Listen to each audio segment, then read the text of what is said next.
What is up, everybody? It is Alex from Heavy New York, calling from the quarantine zone again. And this time we are here with Meta Dead of the Dead Deads. Thanks so much for being here today. It's great to have you here. Oh man, my pleasure. Yeah, it's awesome to have you here. I gotta tell you, the new album, Tell Your Girls It's Alright, is absolutely amazing. I could not put this album down. It was super fun, super catchy, and I'm about to enter my 15th listen after this interview's over. I just want to Hell know yeah, awesome. I just want to know what the thought process was behind the making of this album. Was there kind of like a preconceived idea? How did Tell Your Girls It's All Right sort of like see the light of day? Wow. I mean, it's really a serendipitous thing. Like when we were writing the record, we were really trying to um talk we were trying to speak to some political things that were going on, just some concerns we had, and just telling everybody it's going to be okay, and everything's going to be all right, because things were bad then, and that was pre-pandemic. So it was really strange how this idea to do a very encouraging, like very heavy but very like encouraging uh album ended up being even more powerful than we could have imagined. Yeah, I've always said like the perfect tour, like the most uplifting tour would be a tour with you and Meet Me at the Altar. I feel like those would be the two like perfect bands. Be amazing. Yeah, that would be like that would That'd be be amazing. the most smiles ever at a metal show ever. So, Hell yeah. and I Yeah, I mean, we get angry, and we the record has a lot of anger in it, but it's more about being proactive instead of reactive. Just like don't just like let the world shit on you, but find ways to use your voice to create the reality you want. Well, I think like this is the perfect example of an art form where it's using anger or anxiety and making it into something positive. I think that this is like a clean cut example of that. Thanks. Yeah. When it came to like, because you mentioned you were working on this album like pre-pandemic and stuff, so is what we're hearing on these, and I remember like the collaboration you did with Corey Taylor, Murder Ballad, that was out for a while, and like, did these songs change a lot over a span of time, or did is are what we hearing how these songs were originally structured and originally written? Everything on the record is structured as written. So anything I changed was more lyrical, or just production changes, maybe adding horns or something like that. But everything is we kept everything as written, for sure. We write together in a room, and then I'll generally do the lyrics on the drive home. So unless they just started to come to me in our writing session, but generally I'll drive to Huntsville. Daisy and I'll drive to Huntsville, and we meet up there with McQueen. We write in her basement and record everything, and then on the drive home I just listen to it and come up with the story. Do you So when it comes to thinking of this story and this lyricism, I mean, like, have you always needed the music before a story or a concept sort of comes into play, or like, do you feel that maybe like your story could influence the music itself? I think it goes both ways. I mean, a lot of times the music, because it requires us being together, I think it just generally comes first. But we may go into a writing session being like, let's really write a song about this, and kind of we maybe meditate a little bit on the purpose of what, we're trying to write a song about XYZ. And then so we're kind of meditating on that theme as we start to write the music. But and we've got a couple songs on the record that were like Dead Inside. I wrote, it's just a solo song, so I mean I wrote that myself. Or like Wounded Without Wounds, which is a bonus track on People That Got the Deluxe vinyl. Like Daisy wrote that on her own, because it's just accordion and Rhodes, I think. So there's moments like that, but for the most part it's just, I don't know, sometimes lyrics will have a piece of something, but mainly they're coming after. By addressing the political subject matter on this album, but and you mentioned you were writing it like before pandemic and everything like that, so did you feel like maybe this album like aged already very well in a way? we were we were super nervous when it got pushed back a year and a half. We were like, ugh, but all this subject matter is going to be like outdated. And then it turns out it was like more meaningful than ever. So yes, I'd say it did age much more in a much more sophisticated way than we expected it to. Yeah. It aged very graciously. I've always said that heavy metal music and punk rock and rock is going to be like when we watch like historical World War II documentaries and they're playing like swing music to like Andrew's Sisters to go along with the time. The music that we've been getting at this time, this is going to serve the soundtrack when they talk about this in history class in the future. Yeah, I let's hope so. Yeah. Um, and like, do you want it to be open to interpretation, the album, or is the goal to maybe inform the For sure. listener? Okay, you don't try to inform the No, listener or something. No, I mean, maybe teach them a few words. But no, I think I always try to leave at least room for one additional meaning, if not hundreds. I love really detailed, clear lyrics sometimes. That's just never been my exact thing. So I like the puzzle of creating several very, very understandable stories. So a song could be about a relationship, or it could be about a political issue, or it could be about, something that happened in nature, or, it could have multiple storylines. I try to leave those lanes open for sure. I feel like your album and your writing process is almost kind of like Catcher in the Rye, which is one of my favorite books ever because, like, Oh, Hold'em. how so? How well it was assigned to me in English class, and I was a total emo kid when I was in high school, and it related to me perfectly. Um, Awesome. No, I mean, how do you feel it oh, relates? oh, sorry. The reason why is because I feel like Catcher in the Rye, everybody's reading the same story, and all these events, we're all reading it the same. But how you interpret Hold'em himself is very different. Some people think he was a Mm-hmm. spoiled brat who just with a discipline problem. Some people thought he was actually a very sympathetic character who needed help, and it almost addresses like the issues of abandonment or maybe the issues of even gluttony or something like that. So I feel like your music has that sort of metaphorical aspect where we're all listening to the same thing, but we can all have our own conclusions about it. Oh gosh, I hope so. I really hope so. That's Yeah. the goal. Yeah. That's just how I immediately thought of this music, and it has that sort of like I love it. we're living in dark times, and this music goes along with that darkness, but also brings a lighter aspect to it. So like it kind of has that really for lack of better words, and I mean it as a compliment, but that almost kind of like insanity vibe behind it. Like, why are we so happy in these dark Good. times? Yeah, I mean, I think one of my favorite things that people would do musically is say something very, very dark over something very, over a very light music, or vice versa. So, like, an example would be They Might Be Giants. When people listen to a They Might Be Giants song, they might think, like, oh, this is like some sing songy, almost like kid sounding band. But then when you think about the lyrics, they're about death, despair, destruction, hopelessness, just the most metal, brutal, gruesome shit that they're talking about, severed heads and things like that. And it doesn't sound like that's what they're talking about. So you process it differently. It forces the brain to kind of think about the content in a different way, which I really like that. So I do try to do that to some degree When it where it works. Of course, of course. Now, this might be kind of a silly question, but I really just enjoy the identity of the band and the visuals and who you portray in the Dead Deads. To you, what makes a Dead Dead a Dead Dead? What is a quality that all the members have to have that make the Dead Deads the Dead Deads?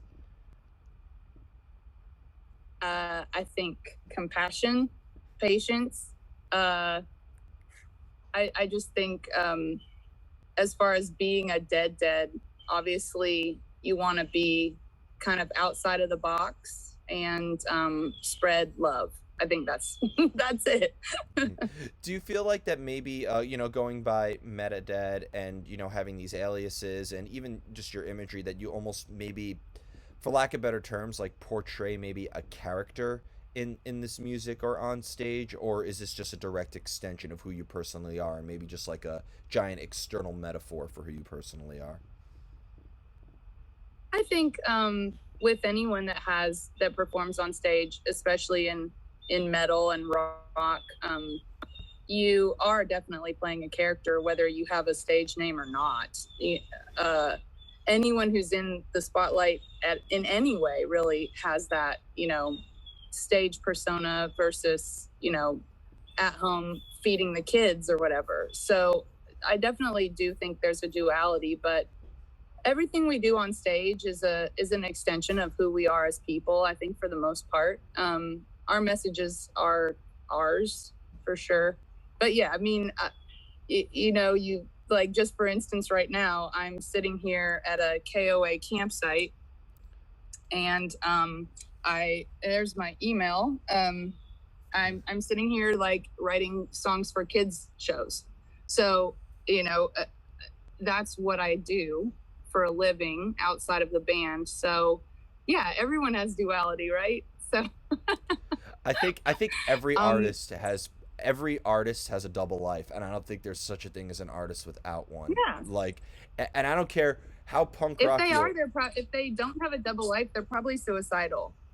You have to have that balance. You Abs- can't just be on all the time. yeah, absolutely. And as an artist too, I mean, just basic navigating through the regular everyday life. I mean, every artist has at one point in their life put on a mask or has had to like do things that they may not personally agree with or be in certain places that they don't want to be. They all have to do something that goes against their own artistic message or artistic integrity.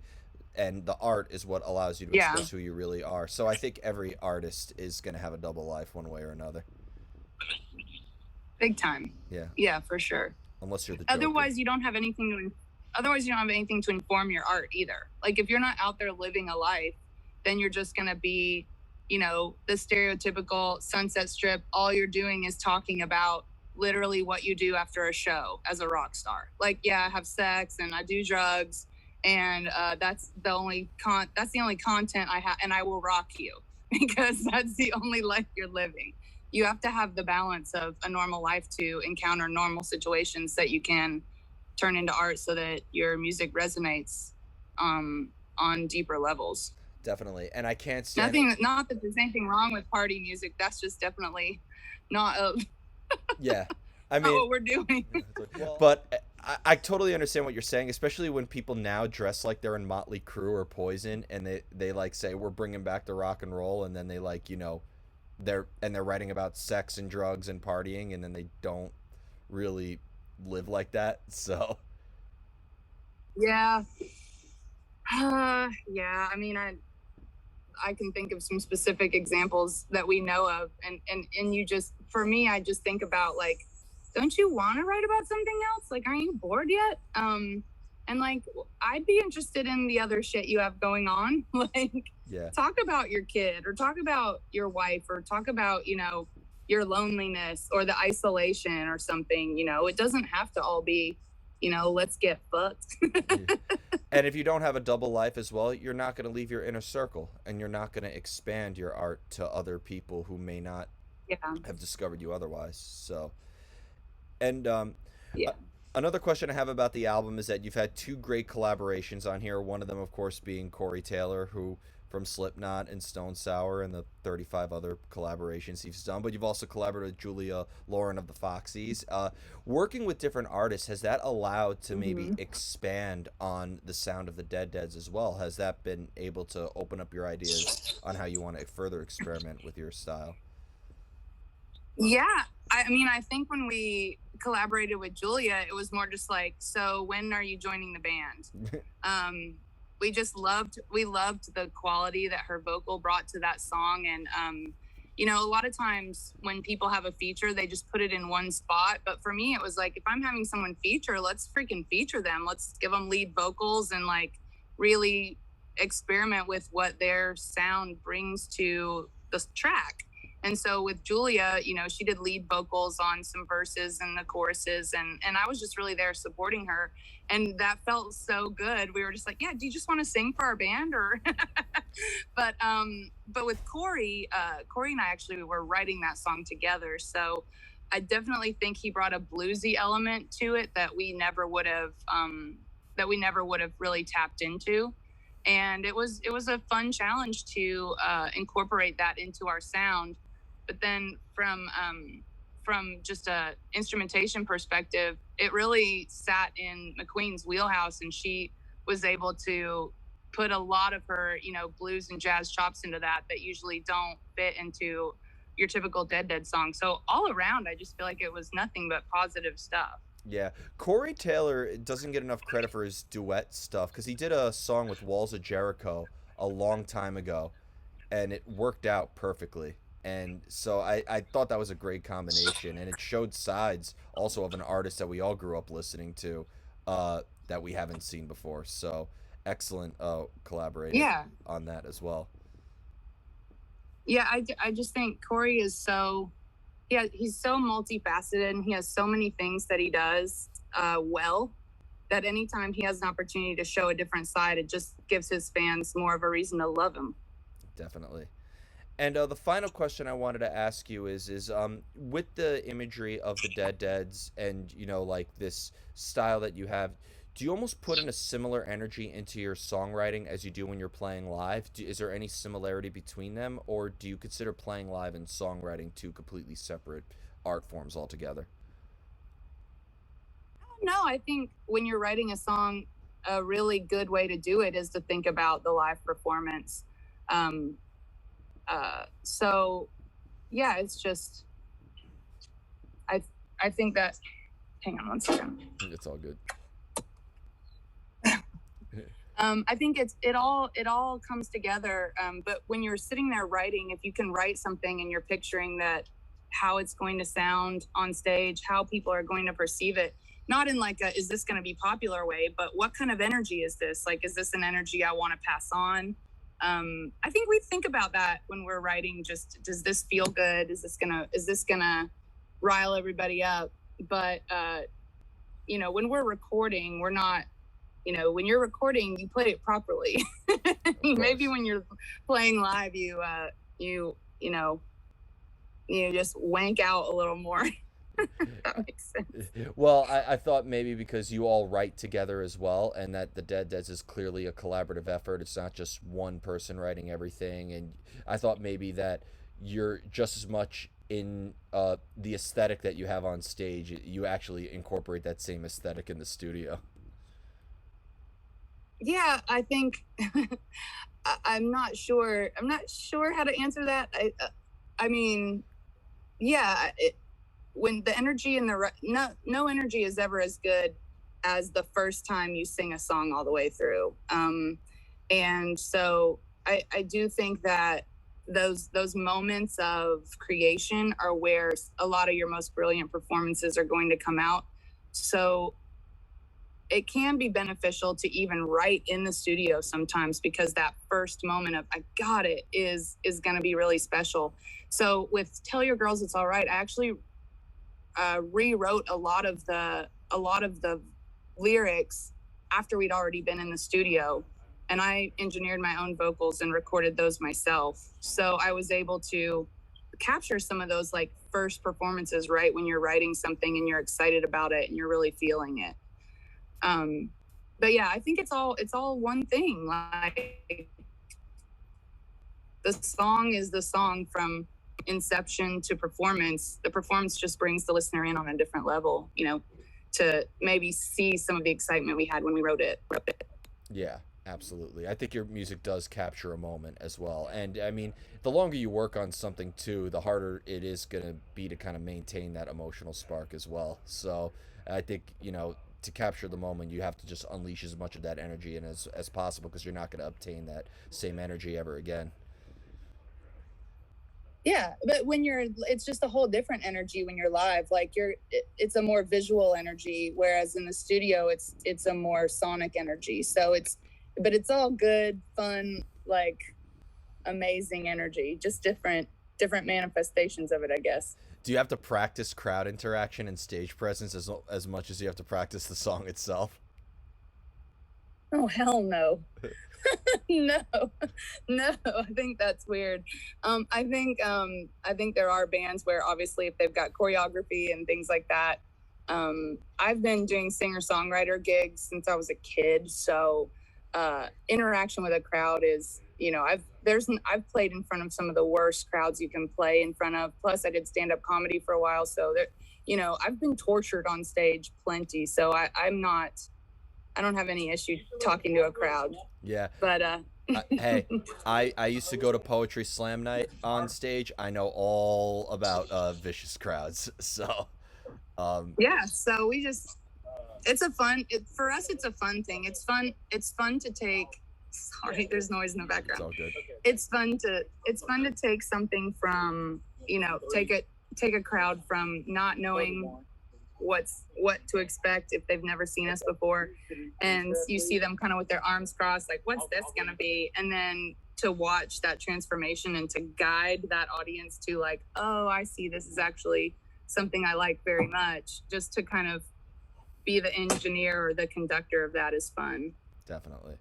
So before we go, I want to thank you so much for your time today, and again, congrats on this album, and I hope to see the Dead Deads in New York No, City thank again you. soon. Is there just And thanks for visiting me at the KOA campsite as well. Yeah, absolutely. I got to tell you, you officially win. Firewood delivery going on. You officially win the award though for the best outdoor internet connection I've ever had. Every time I've done an interview where the person was outside, it was like a connection nightmare. This time it worked out perfect. I didn't get cut off once. I'm so glad. I'm so glad. You only had to pause for me to get a charger, which is great. Yeah. But yeah, we've been picking our campsites for their Wi-Fi. So if they get good Wi-Fi reviews, that's kind of where we've been hitting it up. This is our first tour doing an RV, and we're doing it for COVID. Just trying to stay as in our bubble as humanly possible. So it's been really fun. Great weather, like it's a new thing for us, and it's been good. Yeah, I've been I have a temp tattoo of the last campground we were at. Oh, that's awesome. Bear Run Campground. I was about to ask you if that was new. About... I was about to ask you, oh, is that tattoo new? Yeah. Because it looked fresh. Yeah, it's so fresh. Actually got it like 3 days ago at Bear Run Campground, and we actually all got fake tattoos. And McQueen actually has like 15 of them on her legs right now. Yeah, we were just getting really hardcore around the campfire and gave each other tats. I have a better story for you if you have a minute. Sure. A really amazing death metal band. I'm great friends with the guys called Archspire. They're based out of Canada. Their singer is the biggest jokester you've ever met in your life. And his bass player, his name is Jared. It's going to be significant in a second. They were doing a show in England, and they like to bust each other's balls and whatnot. And the singer got a real tattoo, I'm not even kidding, that takes up his whole inner bicep, of like a rose and a heart, and it just says Jared, their bass player, Jared's mom, tattooed on his bicep. That's pretty hardcore. That is really hardcore. Back in the day, there was a member of our band that was like, I just don't believe that you're in this for the long haul or whatever. And just kind of some of that like early band drama, like you're just not, as soon as we get somewhere, you're just going to run off and do your own thing, which was crazy and definitely not true. And it hurt my feelings really bad because I just love this band and our fans so much, and I put so much energy into it. I would never abandon my team, And so I walked out of the venue and down the street and got this heart with X's on my hand, which is a really bad idea when you're about to play a show. But I was just so like pumped about like, I gotta show them my dedication. I'm gonna get a hand tattoo with X's and a heart. And I was really like thinking, I was all like, man, I'm just really showing my love for the girls and everything. And I walked back over there and they were just like, okay, dumbass, how are you going to play now? Because I have a big bandage on it. Did you end up playing the show? Oh, God. Yeah, of course. I just took the thing off and it was like bleeding all down my arm and shit. And that's so but yeah, metal. I was like, it was a great idea that just, I should have thought it through more, but I was all pumped up on like, I got to show them I'm dedicated. I'm going to get a hand tattoo. And yeah. So That I will say that that's pretty fucking metal. That's one of the most metal stories I've heard. Is there just well, thanks. I'm nothing if not severely metal. Everyone knows. No, definitely. I do. I love. It's been fun to. It's been fun to find ways to incorporate metal into our music, and because our music is such a fusion of styles, famously, and it's always been really natural when we have those metal moments, and those are the moments that we enjoy the most when we play live. Is the dynamics, extremely soft, and then the extremely heavy are the parts that we really get off on the most live. Well, you definitely are So a band that cannot be pigeonholed. I mean, I'll just say that right now. Like you, well, I appreciate that. yeah, I could show this music to any music fan. Is there just anything else with the Dead Deads you'd Aw. like to promote for this upcoming tour? Just the album's out now. We'll be seeing you on the road quite a bit, right? Yeah, I mean, we're out with Candlebox until the end of October. So people can just check tour dates on that, and if they want to see us live and see this silliness that we've been talking about. And the record's out, and it's called Tell Your Girls It's All Right, and it's really good. Oh, We're very proud of it. It's our favorite record we've done so far, and I feel like it speaks to the life we're all living right now. awesome. Well, thank you so much, everybody. We are here with the Dead Deads. My absolute pleasure. Be sure to pick up. Tell your girls it's all right. This is Alex from Heavy New York, and we will see you next time.